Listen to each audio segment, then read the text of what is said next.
नमस्कार. वैद्यराज विजन आयोजित मन हा मोगरा या व्याख्यानमालेच्या आजच्या दुसऱ्या सत्रात आपलं मनपूर्वक स्वागत. आजच्या व्याख्यानाचा विषय आहे हार्मोन्सचे असंतुलन, एक धोक्याची घंटा. आणि या विषयावर आपल्याला मार्गदर्शन करत आहेत वैद्य लक्ष्मीकांत कोर्टीकर. वैद्य लक्ष्मीकांत कोर्टीकर हे BMS गोल्ड मेडलिस्ट असून MD PhD आहेत. नगरमध्ये गेली 28 वर्ष ते रुग्णांना सेवा देत आहेत. समर्थ संततीसाठी बीजशुद्धी या विषयावर त्यांनी संशोधन केले आहे. आयुर्वेद या विषयावर त्यांनी 5 पुस्तकेही लिहिली आहेत. तसेच अनेक राष्ट्रीय आंतरराष्ट्रीय परिषदांमधून त्यांनी 50 पेक्षाही जास्त शोधनिबंध सादर केले आहेत. ऐकूयात लक्ष्मीकांत कोर्टीकर यांना. नमस्कार. सर्वप्रथम मी वैद्यराज परिवाराचे मनापासून आभार मानतो की त्यांनी मला हे व्याख्यान देण्याची संधी दिली. मित्रांनो, आपण हार्मोन हा शब्द बऱ्याच वेळा ऐकतो, वाचनातही येतो, पण नेमकी ही काय भानगड आहे हे मात्र माहीत नसते. अगदी साध्या सोप्या भाषेत सांगायचं तर हार्मोन्स म्हणजे शरीराचे रासायनिक दूत, मराठीमध्ये केमिकल मेसेंजर. हे हार्मोन्स रक्ताच्या मार्फत सर्व शरीरभर सफर करत असतात. वेगवेगळे अवयव वेगवेगळ्या पेशींपर्यंत पोचतात आणि नाना प्रकारची कामं करत असतात. आतापर्यंत संशोधकांना 50 प्रकारचे हार्मोन्स हे शरीरामध्ये सापडलेले आहेत.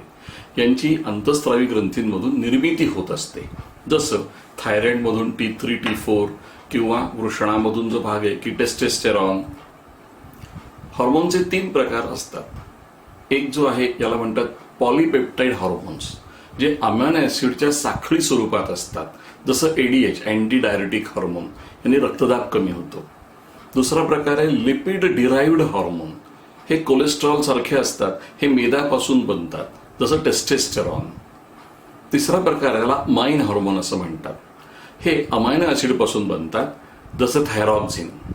हे अतिसूक्ष्म रासायनिक कण आपल्या शरीरात राज्य करत असतात. शरीराची चयापचय प्रक्रिया, शरीराची वाढ, पेशींमधली दुरुस्ती, प्रजोत्पादन, शांत झोप, रक्तदाब, भावभावना या सगळ्या हार्मोन्समुळे नियंत्रित होत असतात. वेगवेगळ्या हार्मोन्सना वेगवेगळी कामं नेमून दिलेली असतात. ती योग्य प्रकारे पार पडली तर तुम्ही स्वस्थ राहता. यामध्ये काही गडबड झाली तर लक्षात ठेवायचं, ओमफट स्वाहा. सध्याच्या फास्ट फॉरवर्ड जमान्यामध्ये हार्मोन्सचे इम्बॅलन्स जे असतात यांनी विविध प्रकारचे आजार उत्पन्न होत आहेत आणि हे रॉकेटच्या गतीनं वाढत आहेत. भारतामध्ये आज 42 दशलक्ष थायरॉइडचे पेशंट आहेत ज्यांचं निदान झालं आहे. पण 2 कोटी पेशंट असे आहेत की डॉक्टरांपर्यंत पोचलेच नाहीत, कारण त्यांना हे कळलंच नाहीये की मला झालेला त्रास याचं मूळ हे हार्मोनल इम्बॅलन्स आहे. भारतीयांमधली वैद्यकीय असाक्षरता हे याचं मुख्य कारण आहे. हार्मोनचा इम्बॅलन्स होण्याची अनेक कारणं आहेत. जसं अचानक आलेला तीव्र मानसिक ताण, आत्ताच्या या पेंडेमिकमध्ये प्रचंड वाढलेली भीती, गेलेल्या नोकऱ्या, अपुरी झोप, असंतुलित आहार, अंतःस्रावी ग्रंथीचे ट्युमर्स, औषधं, काही पेस्टिसाइड्स की जी आपल्या अन्नातून आपल्यापर्यंत पोचत असतात, अन्नामध्ये किंवा दुधामध्ये केलेली रासायनिक भेसळ, चुकीची जीवनशैली, या सगळ्या बाबी ज्या आहेत या आपल्याला काही टाळता येण्यासारख्या असतात, काही टाळता येण्यासारख्या नसतात. पण यांच्यामुळे जो भाग आहे की हार्मोन्स हे बिघडत असतात. काही वेळेला स्त्रियांच्या शारीर अवस्थांमुळे हार्मोनमध्ये असंतुलन होतं. जसं गर्भारपण, बाळ दूध पित आहे, रजोनिवृत्ती कालामध्ये किंवा पहिल्या पाळी जेव्हा येते मेनार्क त्या काळामध्ये हे असंतुलन आपल्याला दिसतं. अंतःस्रावी ग्रंथींचे ट्युमर जर शस्त्रकर्म करून काढलेले असतील तर हार्मोन्स बिघडतात आणि मग तेव्हा आयुष्यभर हार्मोन बॅलन्स करणारी औषधं या पेशंटला घ्यावी लागत असतात. हे हार्मोन असंतुलित झालेत, इम्बॅलन्स झालेत, याची काही लक्षणं आपल्या शरीरावरती प्रगट होत असतात. काही उदाहरणं तुम्हाला सांगतो, त्यावरून तुम्हाला लक्षात येईल. एकदा एक बँकेचे कॅशियर अत्यंत घाबरलेल्या स्थितीत चिकित्सालयात आले. अहो वैद्यराज, काहीतरी मेजर गडबड झाली राव, मला कुठलीच पॅन्ट येत नाहीये. म्हणलं, अहो काका तुमची जाडी वाढली आहे, करा बरं वजन. बघितलं तर 50 किलोवरून 70 किलोवरती ते गेले होते. आणि हे फक्त 2 महिन्यामध्ये. मी शांत चित्ताने पॅथॉलॉजिस्टला चिठ्ठी लिहायला घेतली, कारण हे हॉर्मोनल इम्बॅलन्सचं चिन्ह आहे. एकदा MIRC मधून म्हणजे नगरच्या एका सैनिकी एरियामधून एका मेजरची बायको माझ्याकडे आली. डॉक्टर साहब, मेरी बच्ची के बाल झड़ रहे हैं. आता मला या तक्रारी नेहमीच्या. मी म्हणले ठीक आहे नाही, ये देखो. त्या बाईने मला ही एवढी मोठी पिशवी भरून केस दाखवले. डॉक्टर साहब, 3 दिन में मेरे बच्ची के इतने बाल झड़े हैं. तेव्हा मला लक्षात आलं या प्रश्नाची ग्रॅव्हिटी काय. मी शांत चित्ताने पॅथॉलॉजिस्टला चिठ्ठी लिहायला घेतली, कारण हा एक हॉर्मोनल इम्बॅलन्सचा परिणाम होता. एक 18 वर्षाची ताई तिच्या आईसोबत आलेली. ही ताई भप्प सुजली होती. आई म्हटली, सर हे काय झालं पहा ना, 8 दिवसात माझी पोर सुजून गेली आहे. घरचे म्हणतात जादूटोणा केलाय, पण मी हट्टानं तुमच्याकडे घेऊन आलेली आहे. माझ्या लक्षात आलं की ही ताई 12वीला हिनं 2दा टप्पा घेतलाय, याच्यामुळे टेन्शनमध्ये होती. या टेन्शनमुळे हॉर्मोनल इम्बॅलन्स झालेला आहे आणि परिणामात ही सूज आलेली आहे. एकदा MIDCतून एका कंपनीचे असिस्टंट जनरल मॅनेजर माझ्याकडे आले. सर, मला काही दिवसापासून विनाकारण भयंकर थकवा येतोय. माझ्या कंपनीमध्ये माझ्या केबिनमध्ये जायला 20-20 पायऱ्याचे 2 जिने आहेत. दिवसभरात मला 10 वेळा तरी जिने चढ उतार करावे लागतात. एकदा चढून गेल्यानंतर मला एवढा थकवा येतो की परत खाली जावंच वाटत नाही. शेवटी मी आता ठरवलं की रजा टाकली तुमच्याकडे आलो. हे काय बघावं. हे हॉर्मोनल इम्बॅलन्सचं चिन्ह आहे. एकदा एक 40शीतली महिला माझ्याकडे आली. सगळं अंग खाजतंय. मी बघितलं तर त्वचा अत्यंत कोरडी पडलेली होती. म्हणलं, हो कधीपासून झालंय. 3 महिने झाले डॉक्टर, आणि हळूहळू वाढतंय. पहिल्यांदा मी तेल लावलं, मग लोणी लावलं, नेव्याचा अख्खा डब्बा संपवला, पण काही उपयोग नाही. शेवटी माझ्यावर ओरडले, पहिल्यांदा गोरटीकरांकडे जा. काय झालं असेल हो. म्हणलं, हॉर्मोनल इम्बॅलन्स. एकदा 10वीला गेलेला एक मुलगा आणि त्याचे बाबा चिकित्सालयात आले. सर, मी एका शाळेचा मुख्याध्यापक आहे. मी लोकांची 1,500 मुलं जी आहेत त्यांना सांभाळतो, पण माझा मुलगा मला काही सांभाळता येत नाहीये. या मुलानं माझ्या डोक्यात अत्यंत ताप आणलाय. म्हटलं, काय झालं. अहो, सारखा चिडचिड करतो. परवा तर रागाच्या भरामध्ये त्यांनी 1.5 लाखाचा प्लाझ्मा टीव्ही फोडला. तीव्र हॉर्मोनल इम्बॅलन्सचा परिणाम. एकदा एका बँकेचे मॅनेजर आणि त्यांच्या मिसेस आल्या. मॅडमनी डायरेक्ट विषयाला हात घातला. सर, आमचे हे बकासूर झालेले आहेत. म्हणलं, काय झालं. अहो म्हणे, हा मनुष्य सकाळ संध्याकाळ 2-2 पोळ्या खायचा, अहो आता 20 पोळ्या खायला लागलाय. पतिदेव म्हणाले, सर मी काय करू. मला इतकी भयंकर भूक लागते की मी जाता येता सतत खातोय. हा काय प्रकार झाला मला कळत नाही. म्हणलं, हॉर्मोनल इम्बॅलन्स. एकदा एक बसचा कंडक्टर आला आणि तो डायरेक्ट येऊन माझ्या पाया पडला. सर, मला वाचवा राव, माझी नोकरी जाईल. म्हणलं, काय भानगड आहे, काय झालं बाबा तुला. अहो म्हणे, मला इतकी तहान लागते की मी सतत पाणी पितो, आणि नगरहून पुण्याला मी गाडी घेऊन जातो तर नगर पुणे प्रवासात कमीत कमी मला 4 ते 5 वेळेला गाडी थांबवून लघवीला उतरावं लागतं. प्रवाशांनी माझ्या विरुद्ध तक्रारी केल्यात. हा काय प्रकार आहे. म्हणलं, हा हॉर्मोनल इम्बॅलन्सचा परिणाम आहे. मित्रांनो, वेगवेगळ्या अंतःस्रावी ग्रंथींपैकी कुठली संपावर गेलेली आहे हे त्या लक्षणांवरून आपल्याला लगेच कळते, आणि तपासण्या केल्या त्याच्यावर शिक्कामोर्तबही करता येते. तसं मासिक पाळी 3-3 महिने येतच नाहीये, आली तर एकच दिवस येते, वजन खूप वाढायला लागलेलं आहे, इथं ओठावरती लव यायला लागलेली आहे, तेव्हा लक्षात येतं की हा ओव्हरीचा इम्बॅलन्स झालेला आहे. मला असं वाटतं की हार्मोन व त्याचे असंतुलन पाहून आपल्याला काही गोष्टी लक्षात आलेल्या असतील. श्रोत्यांपैकी ज्या लोकांना ही अशा प्रकारची लक्षणं दिसत आहेत तर प्लीज अंगावर काढू नका. आपल्या जवळच्या वैद्याचा, डॉक्टरांचा सल्ला घ्या. स्टिच इन टाइम सेव्स 9 असं म्हणतात. हॉर्मोनचे इम्बॅलन्स ही भारतीयांपुढची एक अकराळ समस्या आहे, परंतु त्याविषयीचे अज्ञान हेच आजार वाढायचं महत्त्वाचं कारण आहे. आता याची आपण थोडक्यात माहिती बघितली तर याचं जे विविध कारणं जी वर्णन केलेली जी होती त्यातलं महत्त्वाचं कारण आहे म्हणजे मानसिक ताण, स्ट्रेस, चिंता, काळजी, याविषयी आपण थोडक्यात माहिती बघू. आयुर्वेद हे सेश्वर सांख्य दर्शन आहे. सृष्टी उत्पन्न करणाऱ्या द्रव्यांबद्दल चरकाचार्य म्हणतात, खादीन्यात्मा मनः कालो दिशेच द्रव्यसंग्रह. म्हणजे आयुर्वेदानं युनिव्हर्सल माइंड अशा प्रकारची कल्पना मांडलेली आहे. मनाला अध्यात्म गुणसंग्रहात पण वर्णन केलेलं आहे.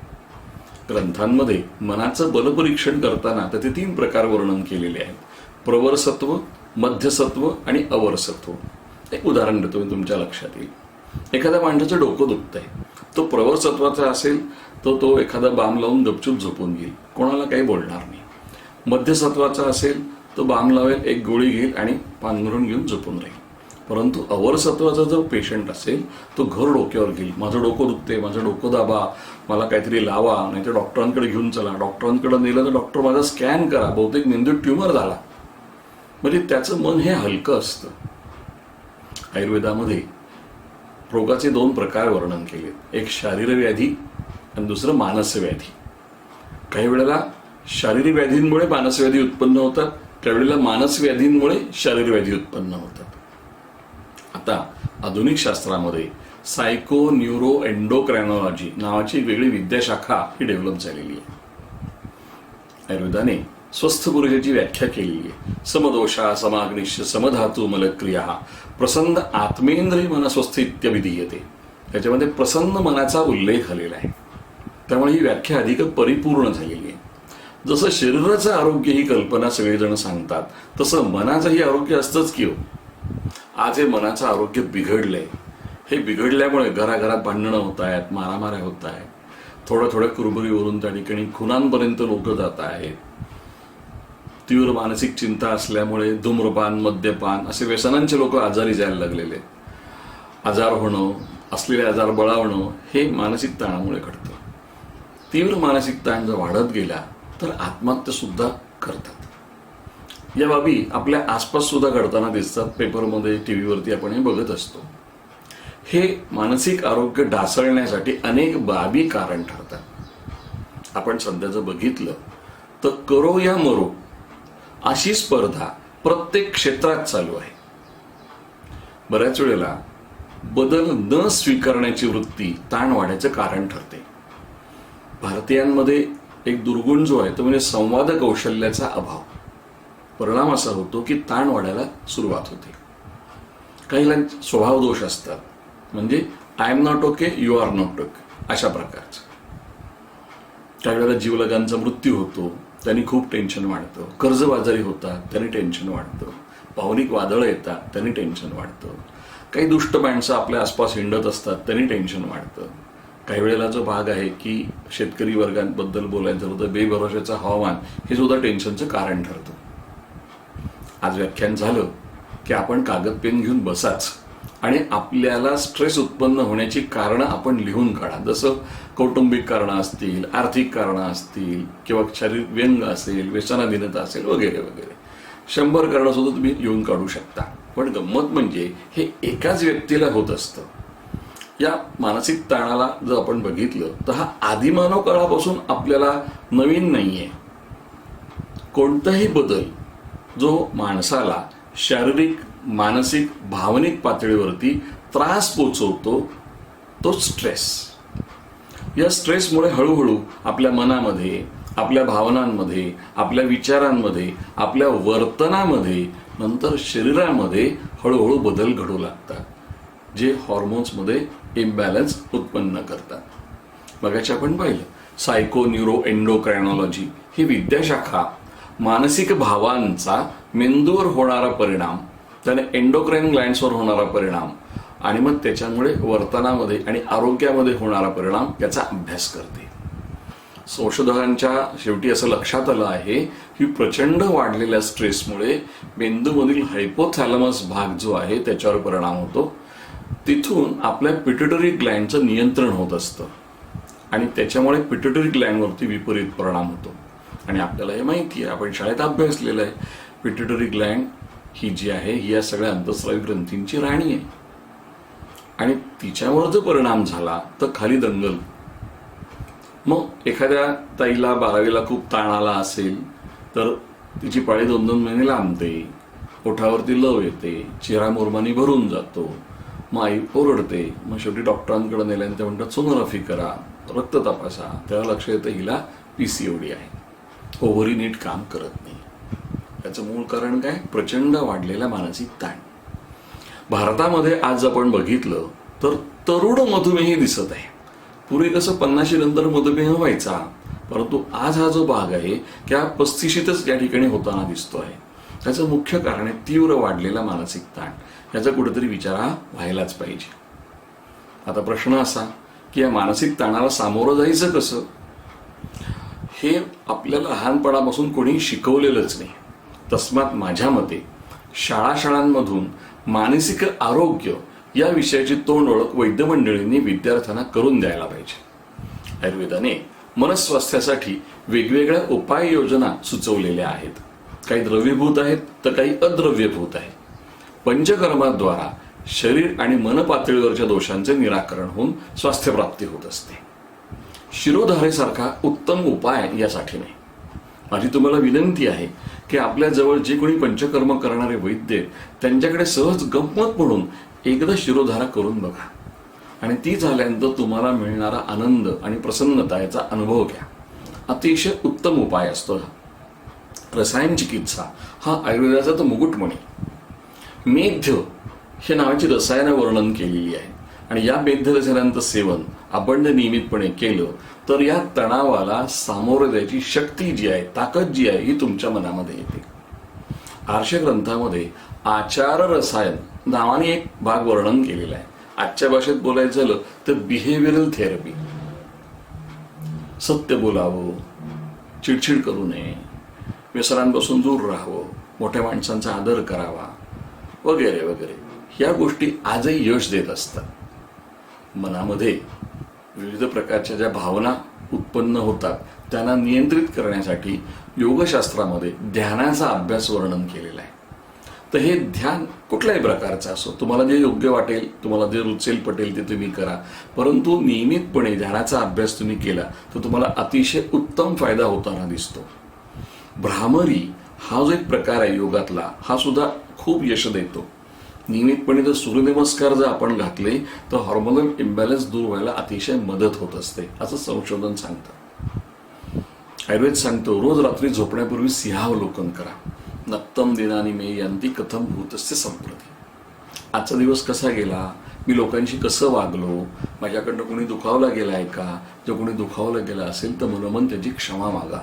यांनी खूप शांतपणे झोप येते. आयुर्वेदाने मनाच्या ठिकाणी प्रसन्नता येण्यासाठी किंवा एक सुंदर चिकित्सा वर्णन केलेली आहे. त्याचं नाव आहे गंध चिकित्सा. आज त्याला ॲरोमाथेरपी असं म्हणतात. वाळ्याच्या अत्तराचा तुम्ही जर वास घेतला तुमचं मन एकदम प्रसन्न बनेल. करून बघा, लक्षात येईल तुम्हाला. बदल स्वीकारायला शिका. आपल्याकडे बदल लवकर स्वीकारले जात नाही. चेंज मॅनेजमेंट हा विषय जो आहे हा याचे धडे तुम्ही गिरवा. याने तुम्हाला प्रचंड फायदा होताना दिसेल. एखादा छंद जोपासा, चित्र काढा, कविता करा, गाणं ऐका, पुस्तक वाचा, गप्पा मारा, फिरायला जा. Choice is yours. आयुर्वेदाने असं म्हणलेलं आहे की अन्नाच्या सूक्ष्म प्रसादांशापासून मनाची उत्पत्ती होते. भगवद्गीतेत पण सांगितले सात्विक अन्न, राजस अन्न, तामस अन्न. मग जर तुम्हाला स्ट्रेस फ्री राहायचं असेल, ताणमुक्त राहायचं असेल तर street food, junk food, fast food याच्यापासून जितकं दूर राहिलं तितकं चांगलं. एखादा खेळ खेळत जा. खेळामध्ये कधीतरी हार होते, कधीतरी जीत होते. आपल्याला खिलाडूपणे हार स्वीकारण्याची एक सवय होते. अन्यथा काय होतं की व्यवहारामध्ये कुठे तुम्ही जर हरला, कमीपणा तुम्हाला आला, तुम्ही तो खिलाडूपणे स्वीकार करत नाही आणि मनामध्ये ताण वाढायला लागतं. निसर्गाच्या सान्निध्यात फिरायला जा, ट्रेकिंगला जा, एखादा किल्ला बघायला जा, कोकणात जा, जरा बाहेर पडा, जरा वनामध्ये हिंडा, हिरवाई बघा, नद्या बघा, सरोवर बघा, समुद्र बघा, जरा निळा रंग डोळ्यात जाऊ द्या. परिणाम असा होतो याने मन शांत आणि प्रसन्न बनतं. अगदीच तुम्हाला जमण्यासारखं नसेल तर घरामध्ये एक मोठं वॉल पोस्टर लावा, फुल साईज, की जेणेकरून तुम्हाला या निसर्ग सौंदर्याचा आनंद लुटता येईल. मित्रांनो, हसण्यासारखं उत्तम औषध नाही. रोज सकाळी मनसोक्त हसा. एकट्यालाच जर ऑड वाटत असेल तर हास्य क्लब जॉईन करा, नो प्रॉब्लेम. नियमितपणे हसल्याने मेंदूमध्ये अशी काही रसायनं उत्पन्न होतात, त्यांनी जो भागेत ताण हा कमी होतो आणि हा बिन पैशात होतो. नियमितपणे रात्रीची शांत झोप ही आज चैनीची बाब झालेली आहे. निम्मा भारत देश जो आहे हा रात्री 1-1 वाजेपर्यंत जागत असतो. काय कारण आहे कोणास ठाऊक. परंतु ही अपुरी झोप ही वेगवेगळ्या आजारांचं कारण ठरते. त्यामुळे रात्री झोपायच्या आधी 2 तास तुमचा टीव्ही बंद ठेवा, लॅपटॉप बंद करा, मोबाईल बंद करा, की जेणेकरून हा ब्लू लाईट तुमच्या डोळ्यात जाणार नाही. मग त्याच्याऐवजी घरच्यांची गप्पा मारा, आईवडिलांची गप्पा मारा, मुलांशी खेळा, मुलांचा अभ्यास घ्या. यांनी तुमचं मन शांत प्रसन्न बनेल, शांत झोप लागायला मदत होईल. खरं वाटत नाही ना, मग 1 महिन्यावर करून बघा ना, मग मला कळवा. या विविध उपायांद्वारा आपल्याला मानसिक ताण दूर करता येतो, त्याचं समायोजन करता येतं. त्यामुळे झालेले विपरीत परिणाम कमी करता येतात आणि हार्मोनमधला इम्बॅलन्स हा दूर होऊ शकतो. याच्यामध्ये आपण जर बघितलं तर मी कुठले औषध सांगितलेलं नाहीये, परंतु या सगळ्या गोष्टींमुळे तुमचं मन शांत प्रसन्न होऊन तुमचे हार्मोन्स नॉर्मल व्हायला मदत होत असते आणि हे सप्रमाण सिद्ध झालेलं आहे. आयुर्वेद हे शास्त्र जे आहे हे कालातीत शास्त्र आहे. याचा जर आपण अंगीकार केला तर आपल्या हार्मोन्समध्ये झालेल्या गडबडी दुरुस्त करायला औषधं पण आपल्याला देता येऊ शकतात. पण आत्ताच्या विषयापुरतं मी बोलायचं झालं तर या ठिकाणी मी मनाने या आजारावर कसा विजय मिळवता येतो याच्याविषयी मार्गदर्शन केलं. धन्यवाद.